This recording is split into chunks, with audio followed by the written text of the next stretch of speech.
الحمد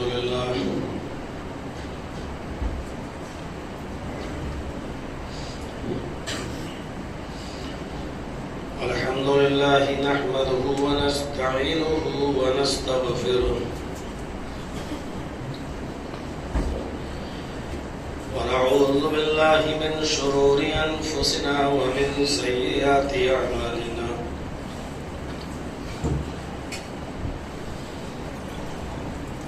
من يهده الله فلا مضل له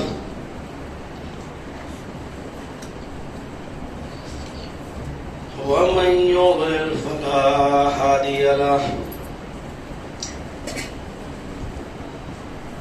وأشهد أن لا إله إلا الله وحده لا شريك له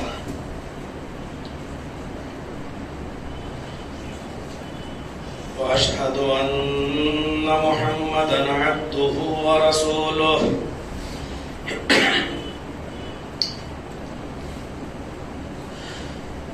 أما بعد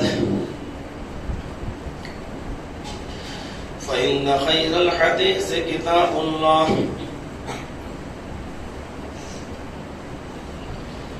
وخير الهدي هدي محمد صلى الله عليه وسلم وشر الأمور محدثاتها وكل محدثة بدعة وكل بدعة ضلالة وكل ضلالة في النار.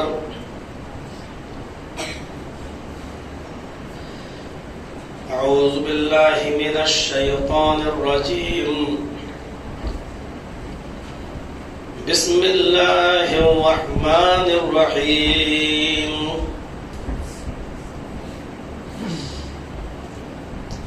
يا أيها الذين آمنوا توبوا إلى الله توبة نصوحا عسى ربكم أن يكفر عنكم سيئاتكم ويدخلكم جنات تجري من تحتها الأنهار. رب اشرح لي صدري ويسر لي أمري واحلل عقدة من لساني يفقهوا قولي. ہر قسم کی تعریف، ساری خوبیاں اور بڑائیاں اللہ رب العالمین کے لیے لائق و سزاوار ہیں، جو ہم سب کا خالق ہے، ہم سب کا مالک ہے،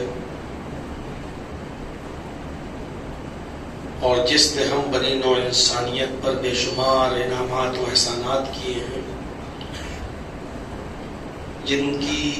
جس کی نعمتوں کا ہم اور آپ شمار نہیں کر سکتے ہیں. تعدوا نعمت اللہ لا تحصوها. میرے بندو، اگر میری نعمتوں کو تم گننا چاہو تو گن نہیں سکتے، شمار کرنا چاہو تو شمار نہیں کر سکتے. مختصر سی حمد کے بعد دعا ہے الہ العالمین آسمان کے ستاروں کی تعداد سے زیادہ، روئے زمین پر پڑی ہوئی ریت کے ذرات سے زیادہ درود و سلام کے بے شمار پھولوں کی بارش فرما تمام پیغمبروں پر، اور بالخصوص رحمت للعالمین جناب محمد رسول اللہ صلی اللہ علیہ وسلم کی ذات گرامی پر اللہم صلی وسلم وبارک علیہ. جمعہ کا خطبہ بہت ہی مختصر ہوتا ہے اور ہونا بھی چاہیے، اور عقل مند اور دانش مند انسان کی پہچان بھی، خطیب کی پہچان بھی اللہ کے نبی نے یہی بتائی ہے کہ جو جمعہ کے خطبے کو مختصر دے. میں نے خطبہ مسنونہ کے بعد قرآن کریم کی جس آیت کریمہ کی تلاوت کی ہے، اس میں اللہ تبارک و تعالیٰ نے اپنے بندوں کو توبہ اور استغفار کی طرف ابھارا ہے. اور توبہ بھی منمانی نہیں کہ صبح ہم کوئی گناہ کریں اور شام کو توبہ کر لیں، پھر صبح ہم کوئی گناہ کریں اور شام کو توبہ کر لیں، اور توبہ اور استغفار کا ایک مذاق بنا کر رکھیں. فرمایا یا ایھا الذین آمنوا توبوا الی اللہ توبۃ نصوحا. اے ایمان والو، اے مسلمانوں، تم اللہ تبارک و تعالیٰ کے سامنے رجوع کرو، تم اس کے ساتھ رجوع کرو اللہ کی طرف. یعنی توبہ کرو، استغفار کرو، اور توبہ بھی کیسے کرو؟ توبوا الی اللہ توبۃ نصوحا، خالص اور سچی توبہ، جس کے اندر ریا اور نمود نہ ہو، اخلاص ہو. جس گناہ کی ہم اور آپ توبہ کر رہے ہیں اس گناہ پر ندامت اور شرمندگی ہو، اور آئندہ اس گناہ کو کبھی نہ کرنے کا عزم اور ارادہ بھی ہو. ایسی توبہ کو توبۃ نصوحا کہا جاتا ہے. بعض مفسرین نے توبۃ نصوحا کا خلاصہ اس طریقے سے کیا ہے کہ جب ہم توبہ کریں تو ہمیں ندامت ہونی چاہیے اس گناہ کی جس کی ہم توبہ کر رہے ہیں. شرمندگی، یہ کیا ہوا ہم سے، نہیں ہونا چاہیے تھا، پہلی چیز. اور دوسری چیز توبہ میں یہ شامل ہونی چاہیے کہ ترک گناہ، جو گناہ ہم کر رہے ہیں اس کو فوراً ترک کر دیں. یاد رکھیے توبۃ نصوحا میں یہ تین چیزیں شامل ہیں. یہ تین چیزیں اگر ہماری توبہ میں نہیں ہے تو پھر وہ مذاق ہے، توبہ نہیں ہے. پہلی چیز شرمندگی، ندامت، یہ بہت بڑی غلطی ہوئی، ندامت ہو اس غلطی پر، اس گناہ پر. دوسری چیز اس گناہ کو فوراً ترک کر دیا جائے. اگر ہم کر رہے ہیں تو ندامت اور شرمندگی کے ہوتے ہی فوراً اس گناہ کو ترک کر دیا جائے. یہ نہیں چلو آج کر لیتے ہیں پھر آئندہ نہیں کریں گے، ایسا نہیں. فوراً اسی وقت اس گناہ کا ترک. اور تیسری چیز یہ عزم، یہ حوصلہ اور یہ ارادہ کہ آئندہ ہم اس کبھی اس گناہ کو دوبارہ نہیں کریں گے. یہ تین چیزیں جب تک ہماری توبہ میں شامل نہیں ہیں یہ توبۃ نصوحا بھی نہیں ہے، اور ہماری توبہ بھی اللہ کے قابل قبول نہیں. یہ مذاق ہے کہ صبح شراب پی اور شام کو پھر توبہ، یا شام کو شراب پی اور صبح توبہ، اور ہم یہ معمول بنا لیں. جب بھی کوئی غلطی توبہ توبہ استغفر اللہ، پھر ہم اسی گناہ کو کر رہے ہیں اور پھر توبہ استغفر اللہ. یہ مذاق ہے اس توبہ کا. اللہ نے یہ نہیں کہا کہ توبہ کرو، اللہ نے کہا یا ایھا الذین آمنوا توبوا الی اللہ توبۃ نصوحا. اے ایمانوں والو، اے مسلمانوں، تم اللہ سے خالص اور سچی توبہ کرو، اخلاص کے ساتھ، مخلصانہ توبہ جس کے اندر یہ تین چیزیں شامل ہوں: ندامت، فوراً ترک گناہ، اور آئندہ اس گناہ کو دوبارہ کبھی نہ کرنے کا عزم اور ارادہ. یہ تین چیزیں جب تک ہماری توبہ میں شامل نہیں ہے توبہ نہیں. جب یہ تینوں چیزیں ہماری توبہ میں شامل ہوں گی اور جب ہم توبہ کریں گے تب امید رکھیے، امید عسى ربكم ان يكفر عنكم سيئاتكم، امید ہے کہ تمہارا رب تمہارے گناہوں کو مٹا دے اور تمہارے گناہوں کو ختم کر دے، تمہارے گناہوں کو مٹا دے. وَيُدْخِلَكُمْ جَنَّاتٍ تَجْرِي مِن تَحْتِهَا الْأَنْهَارُ، اور تم کو ایسی جنتوں میں داخل کر دے جس کے نیچے نہریں بہ رہی ہوں گی، نہریں جاری ہوں گی. تب امید رکھیے اللہ سے. ایک بات یاد رکھیے گا، اللہ رب العالمین نے انسان کو دونوں صلاحیتیں دے کر بھیجا ہے، نیک کام کرنے کی بھی اور گناہ کے کام کرنے کی بھی صلاحیت. یہ دونوں صلاحیتیں صرف انسان کو دی ہیں. اللہ نے فرشتوں کی بھی تخلیق کی ہے لیکن فرشتوں کو گناہ کرنے کی صلاحیت نہیں دی ہے. فرشتے کبھی گناہ کر ہی نہیں سکتے. کیوں نہیں کر سکتے؟ کیونکہ اللہ نے فرشتوں کو گناہ کرنے کی صلاحیت دی ہی نہیں ہے. اسی لیے فرشتے توبہ نہیں کرتے ہیں، صرف اللہ کی عبادت میں لگے ہوئے ہیں. یاد رکھیے گا، گناہ کرنے کی اور نیکی دونوں کام کرنے کی صلاحیتیں اللہ رب العالمین نے صرف انسان کو دی ہیں. فَأَلْهَمَهَا فُجُورَهَا وَتَقْوَاهَا، فسق و فجور گناہ کرنے کی بھی صلاحیت ہے انسان کے اندر، وَتَقْوَاهَا، اور گناہ سے بچنے کی صلاحیت بھی ہے انسان کے اندر. دونوں صلاحیتیں ہیں. اب یہ ہمارے اور آپ کے اوپر ہے. اللہ نے ہمیں گناہ کرنے پر بھی قادر بنایا ہے اور گناہ سے بچنے کی قدرت بھی ہمیں دی ہے.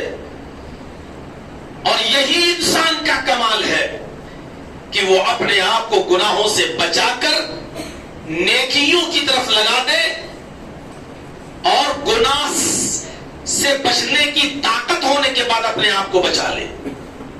میرے بھائیوں، یہی انسان کا کمال ہے اور اسی لیے انسان کا مقام و مرتبہ اللہ رب العالمین نے فرشتوں سے بھی بلند کیا، فرشتوں سے بھی بلند کر دیا. کیوں؟ کیونکہ ان کے اندر گناہ کرنے کی صلاحیت ہی نہیں ہے. اور میرے بندوں، تمہارے اندر گناہ کرنے کی صلاحیت ہے اور گناہ کی طاقت ہونے کے باوجود تم نے اپنے آپ کو گناہ سے بچا لیا، یہ زیادہ کمال ہے. فرشتے کبھی حرام چیزوں کی طرف نہیں دوڑتے، نہ حرام چیز پر نظر ڈال سکتے ہیں. بھئی ایک اندھا آدمی جس کے اندر دیکھنے کی صلاحیت ہی نہیں ہے، اگر وہ کسی حرام چیز کی طرف نظر نہیں ڈال رہا تو کون سا کمال ہے؟ اس کو تو حرام چیز نظر آ ہی نہیں رہی ہے. ایک خوبصورت لڑکی راستے سے گزر رہی ہے لیکن اندھا اس کو نہیں دیکھ پا رہا ہے، تو اس میں اس کا کیا کمال ہے؟ کمال تو یہ ہے کہ جس کی آنکھیں ہیں، روشنی ہے، جوانی بھی ہے، امنگیں بھی ہیں، جذبات بھی ہیں، اور ان تمام چیزوں کے باوجود اس کی نظر جب کسی لڑکی پر پڑتی ہے اور فوراً یہ سوچ کر کے اللہ کے نبی نے فرمایا کہ پہلی نظر تو معاف ہے لیکن دوبارہ نہیں، اس نے فوراً اپنی نظروں کو نیچے کر لیا. دیکھنے کی طاقت تھی، جذبات کو بھڑکانے کی طاقت تھی، سب کچھ تھا، لیکن اس کے باوجود اس نے اپنے آپ کو بچا لیا. یہ بڑا کمال ہے. فرشتے روزہ نہیں رکھتے، کون سا کمال ہے؟ نہیں، وہ تو بھوکے اور پیاسے رہنے کی صلاحیت ہے ان کے اندر، وہ کھاتے نہیں ہیں، پیتے نہیں ہیں. اگر وہ دن بھر بھوکے اور پیاسے ہیں تو کون سا بڑا کمال ہے؟ اگر فرشتے روزہ رکھ لے تو کوئی کمال نہیں. کیوں؟ کیونکہ وہ تو کھاتے ہی نہیں ہیں، پیتے ہی نہیں ہیں. ہمارے پاس کھانا موجود ہے لیکن ہم نہیں کھا رہے ہیں، بھوک لگی ہے لیکن ہم نہیں کھا رہے ہیں، پیاس کی شدت ہے لیکن ہم پانی نہیں پی رہے ہیں، بیوی میکے گئی ہوئی ہے، بچے اسکول گئے ہیں، فریج میں ٹھنڈا پانی رکھا ہوا ہے، روح افزے کی بوتل رکھی ہوئی، ہم شربت بنا کر پینا چاہیں پی سکتے ہیں. یہ طاقت ہے ہمارے اندر، لیکن اس کے باوجود ہم اپنے آپ کو روکے ہوئے ہیں اور بھوکا اور پیاسا رکھے ہوئے ہیں. یہ ہے کمال. اپنے آپ گناہ کی طاقت ہونے کے باوجود گناہ سے اپنے آپ کو بچا لینا، یہ ہے کمال. فَأَلْهَمَهَا فُجُورَهَا وَتَقْوَاهَا. انسان کے اندر فسق و فجور کی بھی طاقت ہے، گناہ کرنے کی بھی صلاحیت ہے اور گناہ سے اپنے آپ کو بچانے کی بھی صلاحیت ہے. اور گناہ کرنے کی طاقت ہونے کے باوجود اپنے آپ کو گناہوں سے بچا لیا جائے، یہ ہے بڑا معاملہ. عرش الہی کے سائے میں جو لوگ ہوں گے ان میں سے ایک شخص وہ بھی ہوگا جس کے پاس گناہ کرنے کا اور زناکاری کا پورا موقع ہے لیکن اس نے اپنے آپ کو بچا لیا. وَطَلَبَتْهُ امْرَأَةٌ ذَاتَ مَنْصَبٍ وَجَمَالٍ فَقَالَ إِنِّي أَخَافُ اللَّهَ. کسی خوبصورت عورت نے اس کو برائی کی دعوت دی، سارے مواقع ہیں اس کے پاس، موقع، ٹائم، سب کچھ ہے اس کے پاس، ساری طاقتیں ہیں اس کے پاس، لیکن اس کی دعوت پر جب اس کے پاس جاتا اور اس کے سامنے دو ٹوک کہہ دیتا ہے انی اخاف اللہ، میں اللہ سے ڈرتا ہوں، تو دور ہٹ جا، میں اللہ سے ڈرتا ہوں، انی اخاف اللہ. ایسے شخص کو جس کے پاس گناہ کی ساری طاقتیں تھیں، موقع بھی تھا، ٹائم بھی تھا، پیسہ بھی تھا، سارے موقع موجود تھے، لیکن اس کے باوجود اس نے اللہ کے خوف سے اپنے آپ کو بچا لیا. اللہ کے نبی فرماتے ہیں کہ ایسا آدمی عرش الہی کے سائے میں ہوگا. وہ 7 قسم کے لوگ جو اللہ کے عرش کے سائے میں ہوں گے، اور عرش الہی کے سائے کے علاوہ کوئی سایہ نہیں ہوگا. سبعۃ یظلھم اللہ فی ظلہ یوم لا ظل الا ظلہ، امام عادل وشاب نشأ فی عبادۃ اللہ ورجل قلبہ معلق فی المجالس ورجلان تحابا فی اللہ اجتمعا علیہ وتفرقا علیہ. اور 5ویں چیز وَرَجُلٌ طَلَبَتْهُ امْرَأَةٌ ذَاتَ مَنْصَبٍ وَجَمَالٍ. جو 7 آدمی عرش کے سائے میں ہوں گے ان میں ایک ہی شخص بھی ہوگا جس کے پاس گناہ کے سارے موقع تھے، ٹائم تھا، پیسہ، دولت، ہر چیز کی سہولت، لیکن اس نے اس کے باوجود اپنے آپ کو اللہ کے خوف کو سامنے رکھتے ہوئے بچا لیا. یہ آدمی بھی عرش کے سائے میں ہوگا. میرے بھائیوں، کوئی معمولی چیز نہیں ہے توبہ اور استغفار. اللہ کے نبی صلی اللہ علیہ وسلم فرمایا کرتے تھے کہ وَاسْتَغْفِرُوا رَبَّكُمْ، لوگوں تم اپنے رب سے مغفرت طلب کرو، لوگوں تم اپنے رب سے استغفار کرو، مغفرت طلب کرو۔ اور آپ فرمایا کرتے تھے خود میرا یہ حال ہے، وَإِنِّي لَأَسْتَغْفِرُ اللَّهَ فِي الْيَوْمِ 100 مَرَّةً، لوگوں میں ایک دن میں 24 گھنٹے میں صبح اور شام میری حالت یہ ہے کہ میں خود 100 مرتبہ اللہ رب العالمین سے مغفرت طلب کرتا ہوں۔ یہ اس نبی کا حال ہے۔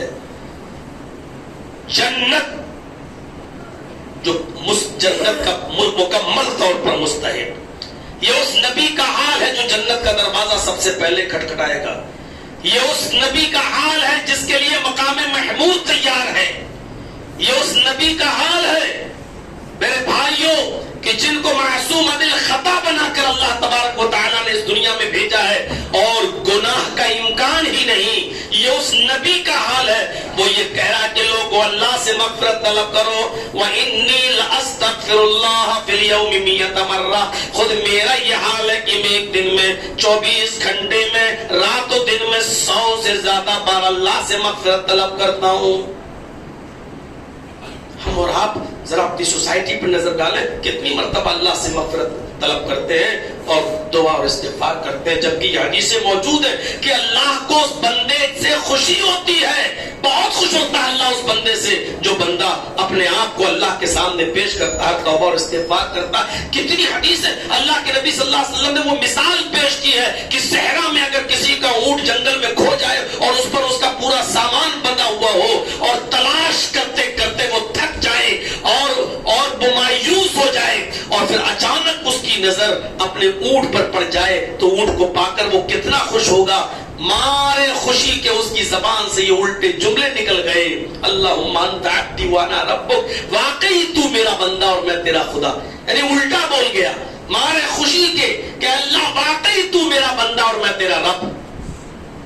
لیکن اللہ یہاں مسکراتا ہے، خوش ہوتا ہے، کیونکہ وہ جانتا ہے کہ میرا بندہ یہ الفاظ دل سے نہیں کہہ رہا ہے، وہ کہنا یہی چاہ رہا تھا کہ واقعی تو میرا رب ہے اور میں تیرا بندہ، لیکن اس کے منہ سے خوشی میں یہ نکل گیا۔ تو جتنی خوشی اس بندے کو اپنا اونٹ پا کر ہوتی ہے، اللہ کو اس سے کہیں زیادہ خوشی اس وقت ہوتی ہے جب بندہ اس کے سامنے مغفرت طلب کرتا ہے، استغفار کرتا ہے اور اللہ سے مغفرت مانگتا ہے کہ اللہ میرے گناہوں کو بخش دے، خوشی ہوتی ہے۔ تصور کریں آپ، یہ کیا تھا؟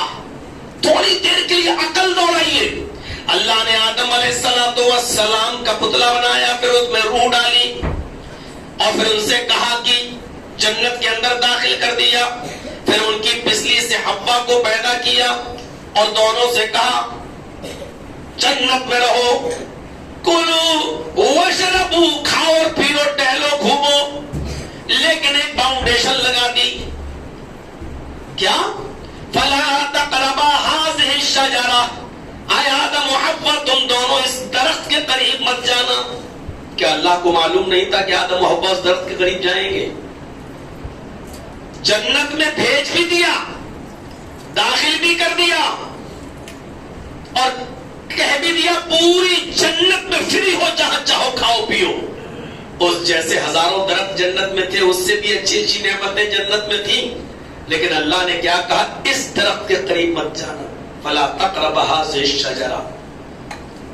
اور شیطان اسی جنت میں آ کر ان دونوں کو بہکا رہا ہے۔ کیا کام تھا شیطان کا اس جنت میں؟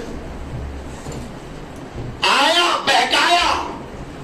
آدم کا تو پھر بھی دل نہیں تھا، لیکن حوا کے کہنے میں وہ آ گئے اور کہا کہ چلو یہ تو ہمارا ہمدرد نظر آتا ہے، اور دونوں اس درخت کا پھل کھا لیے۔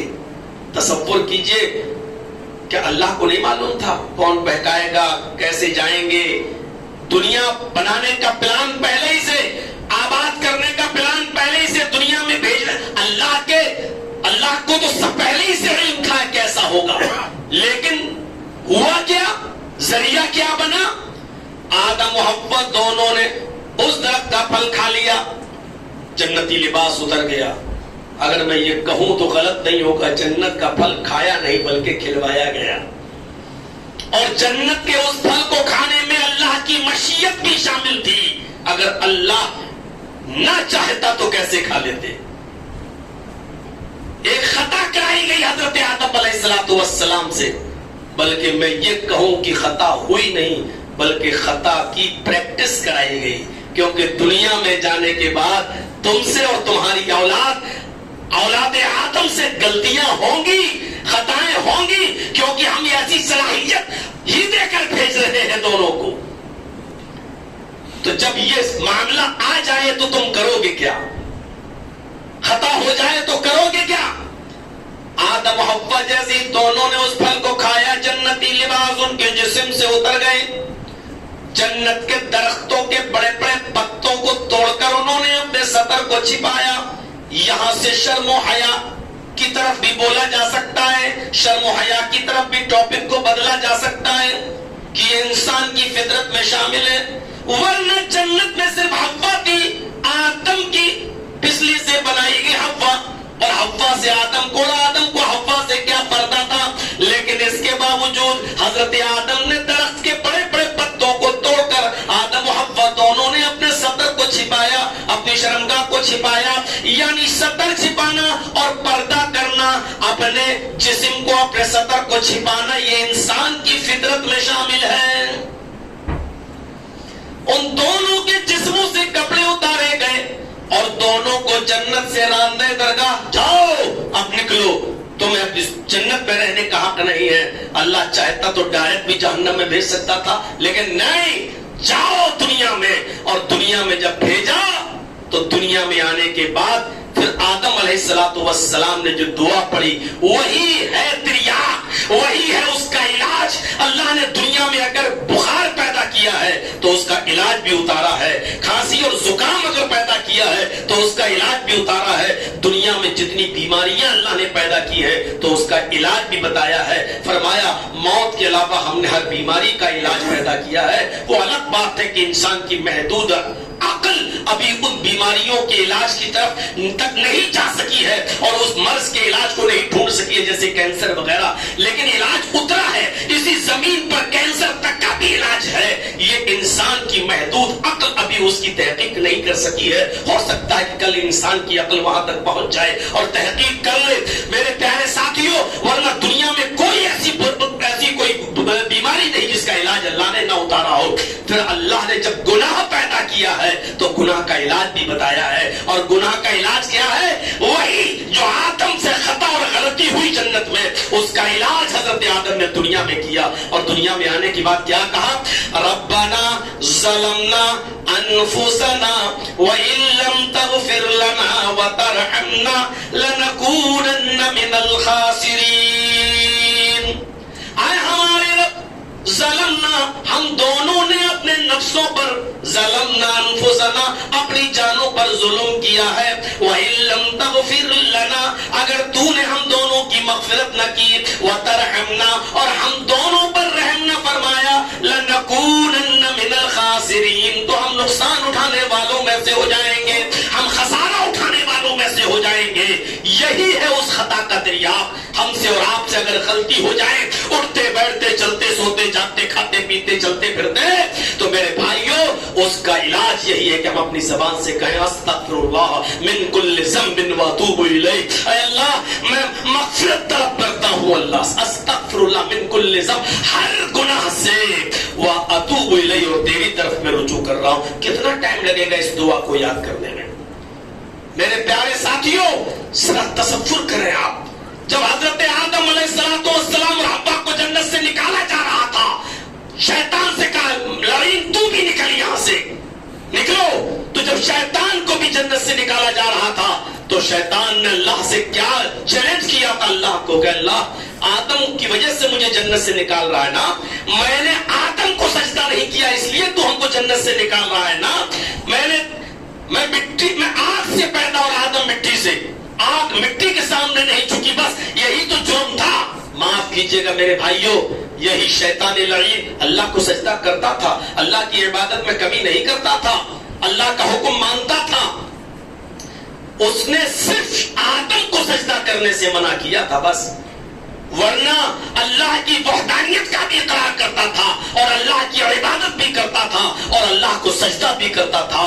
عبادت میں کوئی کمی نہیں، لیکن کیا اس نے صرف اللہ کا یہ حکم نہیں مانا، پتہ یہ چلا کہ سجدہ کرنا، نمازیں پڑھنا یہ عبادت نہیں ہے، اللہ کا حکم ماننا عبادت ہے، اللہ اور اس کے رسول کی بات ماننا عبادت ہے۔ شیطان نے اللہ کا یہ حکم نہیں مانا، اللہ نے کہا جاؤ نکلو، اور جب نکالا جا رہا تھا تو اس نے کہا آئے اللہ قسم ہے مجھے اپنے تکبر کی، آخری سانس تک میں تیرے بندے آدم اور آدم کی اولاد سے گناہ کراتا رہوں گا، اور جب تک میں ان کو اپنے ساتھ جہنم میں نہ لے جاؤں مجھے سکون نہیں ملے گا، قسم ہے مجھے اپنے تکبر کی، آخری وقت تک میں تیرے بندوں سے گناہ کے کام کراتا رہوں گا۔ تو اللہ نے بھی اس کے چیلنج کو قبول کرتے ہوئے کہا تھا اے شیطان اللعین، اگر تو آخری وقت تک میرے بندے سے گناہ کراتا رہے گا تو قسم ہے مجھے بھی اپنے عزت و جلال کی، میں بھی اپنے بندے کے آخری وقت تک کی توبہ کو قبول کر لوں گا اور اس کی مغفرت فرما کے اس کو جنت کے اندر داخل کر دوں گا۔ ترکی بدترکی جواب جیسے کو تیسا، اس نے کہا آخری وقت تک ہم گناہ کرا کے اس کو اپنے ساتھ جہنم میں لے جاؤں گا۔ تو اللہ نے کہا مجھے بھی قسم ہے اپنے عزت و جلال کی، آخری وقت تک میں اپنے بندے کے گناہ کو معاف کرتا رہوں گا، اگر وہ سچی مخلصانہ اخلاص کے ساتھ یہی توبۃ نصوحہ اگر وہ کرے گا تو میں بھی اپنے بندے کے گناہ کو معاف کر کے اس کو جنت کے اندر داخل کرتا رہوں گا۔ ذرا تصور کرو میرے بھائیوں، قرآن کریم کی وہ آیت پڑھی آپ نے، وَاسْتَغْفِرُوا رَبَّكُمْ،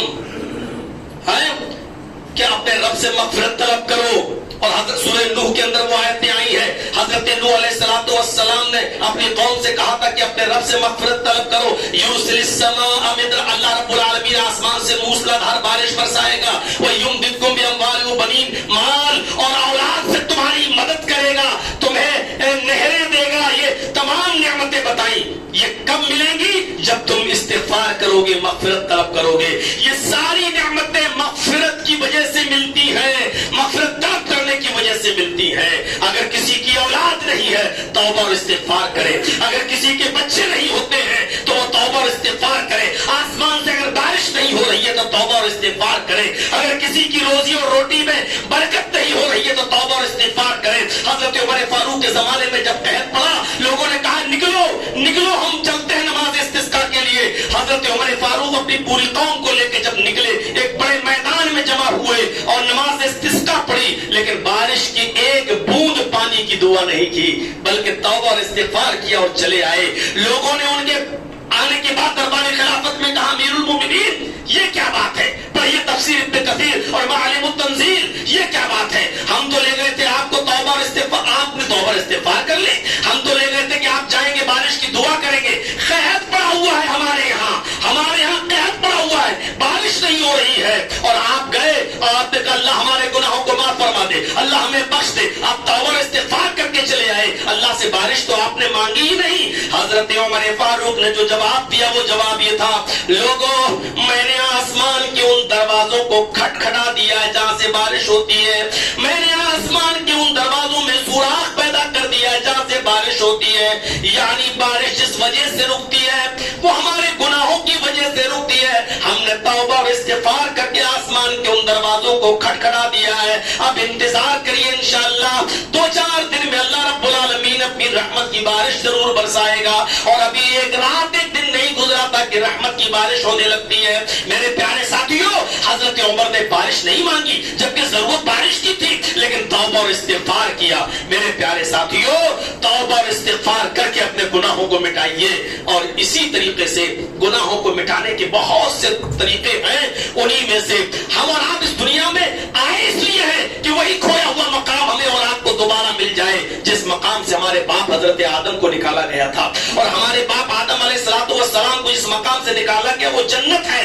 ہم اور آپ اس دنیا میں پھر اسی لیے آئے ہیں کہ نیک اعمال کر کے اس جنت کو دوبارہ حاصل کر لیں۔ میرا ٹاپک وہ نہیں ہے، ورنہ میں بتاتا کہ جنت میں جانے کے راستے کون کون سے ہیں۔ من قال لا الہ الا اللہ دخل الجنہ، جس نے لا الہ الا اللہ کہا وہ جنت کے اندر داخل ہوگا۔ من مات لا یشرک باللہ شیئا دخل الجنہ، جو اس حال میں مرا کہ وہ اللہ کے ساتھ کسی کو شریک نہیں کرتا تھا وہ جنت کے اندر جائے گا۔ جنت میں جانے کے بہت سے سہل اور آسان راستے ہیں، انہی راستوں میں ایک راستہ یہ بھی ہے کہ من بنا للہ مسجدا بنا اللہ لہ بیتا فی الجنہ، جو اللہ کا گھر مسجد دنیا میں بنائے گا، اللہ